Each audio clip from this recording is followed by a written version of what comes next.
Hi everyone, I'm Ben, and this is the Board Game Blueprint.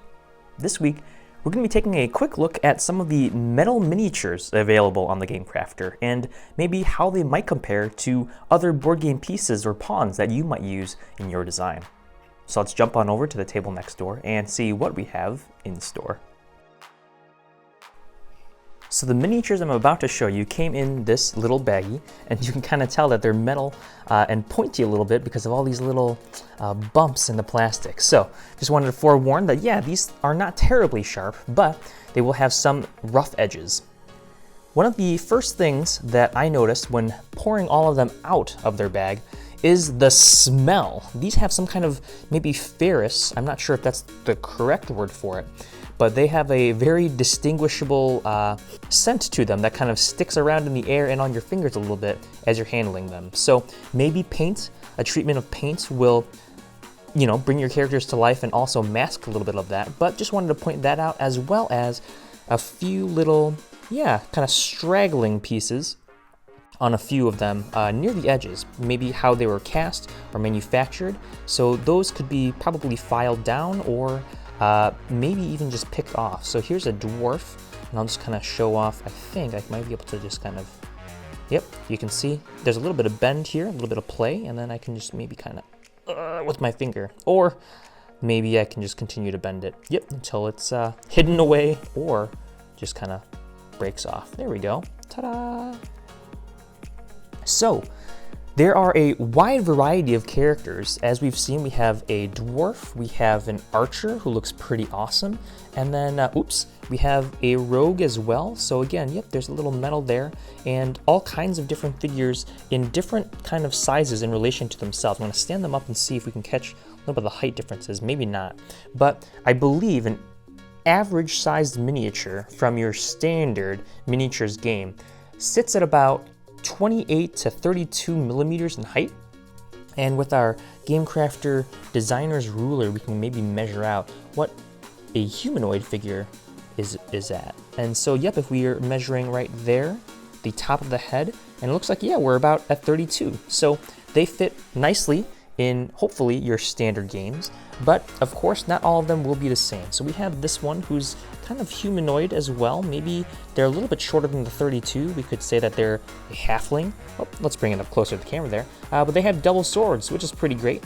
And all of these can be found on the Game Crafter under their game parts. If you just type in the words, I think, metal, or even use the filter metal, all of these figures and more, including other components available on their store, can be found. We have an axe wielder as well. Here we go. Yeah, with a nice beard, which looks pretty great. And then we also have a wizard. Now, this is probably one of my favorite ones. I think his name is Daedalus or Daedalus, but he makes me think of Gandalf. That's why I picked him personally. Gandalf the Silver at this point. And I just wanted to show again that you can sort of maybe bend a couple of these things into place. Oops, maybe that's too far, but to try to straighten out the sword somewhat. Or, yeah, there we go. Give it a little bit more play to make their accessories more distinguished for your game. Give them some more character, as it were. There's also a sort of cleric or priest, and again, I'll just try to bend their rod a little bit here to straighten it out. There we go, okay. And I wouldn't recommend going back and forth too many times at the risk, again, of breaking, oops, there we go, just like we did for this base piece, something off. But yeah, we have a whole band or party going for us. And here's even a little dragon familiar. So in scale to, again, our kind of roguish character with the dagger, yeah, we can see that it's a little bit smaller, which is really great in terms of the scale.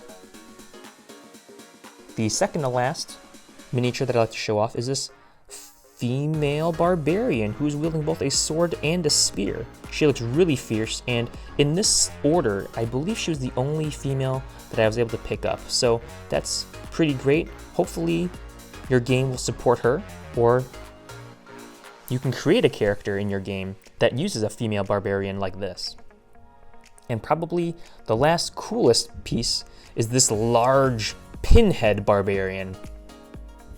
In scale, oh, there we go, to the 32. This one's at a towering, I'm gonna guess, 48 with just the head. So let's see again.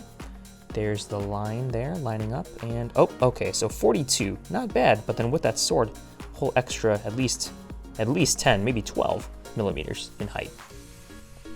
But let's not forget again that scale can be really well communicated by the sizes of the pieces in relation to others. So if we have this large wall kind of next to our dwarf, it's gonna look a little bit bigger than if our archer was standing next to it.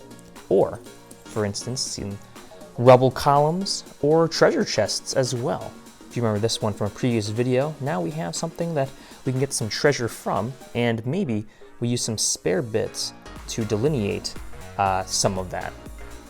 Whether it goes into a bag of holding or something, because these are just a little bit larger, is up to you, but I just wanted to make sure that we also touched on that. When we compare the sizes to maybe a couple of the other miniatures too that we've seen, you can see that, not that they're dwarfed in comparison, no pun intended, but they could maybe belong in the same world as variant creatures of some kind. And don't worry, a more monstrous version of this video will also be created so we can see what kind of universe we can make with all those sizes of pieces. Dun dun dun! And here they are together as a collective, with their different scales viewable all at once. And so to hit one more time on the substantial weight of metal miniatures versus maybe some of the other plastic pieces that are on the Game Crafter, provided that your game is maybe in a more fantasy setting, these could definitely elevate the player experience. Though I'm no painter, I'm sure these would look really great too, with some splashes of color to make your design even more immersive. I hope you enjoyed this little overview of some of the more heroic miniatures that you can find on the Game Crafter. If you like this video, please give it a thumbs up and hit that subscribe button so that you can stay up to date on future content like this. As always, I'm Ben. This has been another episode of the Board Game Blueprint. And together, let's build something great.